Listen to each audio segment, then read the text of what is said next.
named Humans and Machines, the synergy of IA and human expertise in future market research. We will have Sanne Forum, strategist analyst at Gal & Gal, Oliver Ruskin, head of marketing at Miro, and it will be moderated by Stefan Boon, managing director, Benelux and Nordic of Dynata. Enjoy, I will leave you in peace. Thank you very much. Do we need to take a mic? Yes, please. We both have one? Yeah, Yes. you show So, Sanne, Oliver, thank you for joining me on stage. We only got 10 minutes for quite a broad topic, so we're going to dive right into it. Sanne, what are the limitations of AI in market research, and where do you think human expertise will remain indispensable? Indispensable. Yes, very good question. Thank you very much for this opening topic. I'd like to introduce myself very briefly. I'm an analyst, a strategic analyst at Gal & Gal. So my job is to get movement within the company, to inspire people to make change through data. We have so much data. We have transactional data, we have market research data, we have customer data, online data. And my job is to, sometimes with the help of ChatGPT or AI, to get stories out of that data. But I think the most important part is still the human factor, the human touch, to make it inspiring, to get that story out of there. Oh, to pick it up a bit, thanks. To make it inspiring, to get that story out of the data, to create movement within a company, and just AI will not do that. AI will always be a means to an end, it will not be the end itself. So. Oliver, how do you feel about that? Do you also actually think that the human expertise will remain indispensable, or is it actually dispensable? Well, it's a good question. I mean, I think I'm never going to say never or always or anything at this point. Technology continues to astound me, but I certainly see that AI is incredible at, let's call it, we talk a lot about generative, but I kind of see AI being really powerful in reductive use cases. So it's distilling things from all of this complexity. But I think the human role is critical in translating the context of the business, well, it's always been, and then to the AI, and then translating something on the other side back to the business so that people ultimately feel confident in taking action, right? Half of your job in insights is I think, persuasion. So that Absolutely. People are willing to take a leap based on the things that have been discovered or proven. Yeah, and I always feel that data by itself can sort of, data is emotion, data creates emotion. A random number can sometimes create confusion, maybe anger even, in the MT that I work for. But without the right narrative, without the right storyline, sometimes people will jump to the left or jump to the right and not go into the proper direction. Or get angry and fight amongst each other. It needs the narrative, it needs the human touch, the storytelling, the inspirational bit. I always feel. 100%. So Oliver, how do you think, besides that, what you just mentioned, what will be the biggest impact of AI on the entire market research industry? Biggest. Well, I don't know, eventually, but I certainly, we have seen this happen again and again, is that, let's call it the low value added functions in any part of this process get, disrupted. So I think no reason to believe that's not going to continue to happen. So I assume that the process around data collection is going to significantly change. The process of, I think we've already talked about data, analysis and reductive processes will significantly change.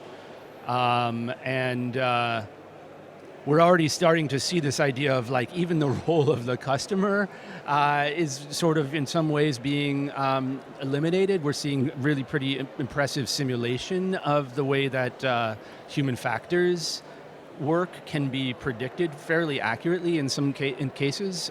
So I can only imagine that will continue to happen as well. So more of that, and probably more emphasis again on the front and back end. So and I'm on the client side, so a lot of what I do internally, we spend so much time understanding the problem and then delivering the advice, and there's so much energy put into doing that the ability to invest even more time in those pieces, I think will pay off in terms of higher impact inside the business. Yeah, so saving time and thus eventually money probably that you could then spend elsewhere. Yeah, exactly. On the pieces that ultimately matter, which is understanding the problem and translating it, and then selling the solution, I suppose. You have a similar opinion, Sana, or not entirely? I always, sorry, can you, well, So if you look at what the impact will be on the market research industry, Yeah. will it go this far and really the front end and the back end will be much impacted by the things that we do today versus what AI will do for us? Or do you think that we're so far off still? I think, it's always a hype, I feel myself. We have had hypes in the past, we have big data, now we have AI, and everyone continues to say it's AI, and then it's natural language programming, and it's actually ChatGPT. And we have these waves of rolling, but we just need to stay true to ourselves and to be, like, I always feel you need that inspirational spark, you need to have that human touch, you need to be driven by something. And data can help, AI can help, but it needs that human aspect. And without that human aspect, I feel everything is dying. We had a presentation just yesterday, and this guy was so amazed by everything that ChatGPT could do. And it made his life so much easier and then so much quicker, and I know I can do this and I can do that. I'm like, oh, please just quiet down a bit. Quiet down and go back to the essence of what drives you and what do you want to drive and what do you want to change and what do you want to do as a business. And then you can use it, definitely. But it's not all about going quicker, being better, being grander, but it's about the change that matters and about the human effort. And I always feel that you have these waves of new technology and it's so exciting and everyone wants to adapt and wants to use it. But in the end, the wave will always splash down again.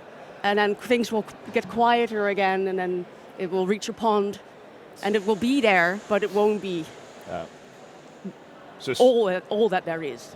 So similar to a lot of the buzzwords that we've heard over the past years, it won't go that fast. Is probably your expectation. Yeah. Oliver, if going back to the answer you just gave, right? Looking at data collection, for instance, how do you expect that will be impacted by AI? Well, I guess we're already seeing some of it happening, right?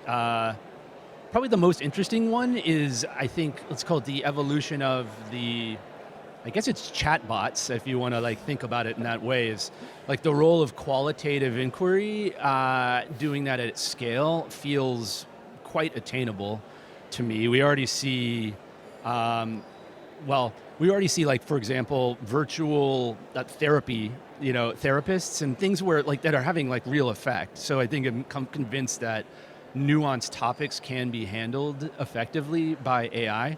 2 years ago, I would have said this is impossible, but I believe nothing is impossible anymore. And so I think that's qualitative at scale, qualitative at quant. I don't want to use the buzzwords, but I feel like that's happening already, which is incredible. Working on let's call it sensitive topics that you would not otherwise have been able to engage on for privacy reasons or sensitivity reasons, I think are going to become possible and viable. And just I think the richness that is going to be possible to collect and to interpret it's here. So I see that happening. Right. So final question for the both of you. Sana, I'll start with you. What do you expect is the most important skill that any market researcher needs to develop right now to be future-proof? To be future-proof, to always get the story right, with or without the help of natural language programming. But get the essence. Driven by the human expertise. Driven by the human expertise, definitely.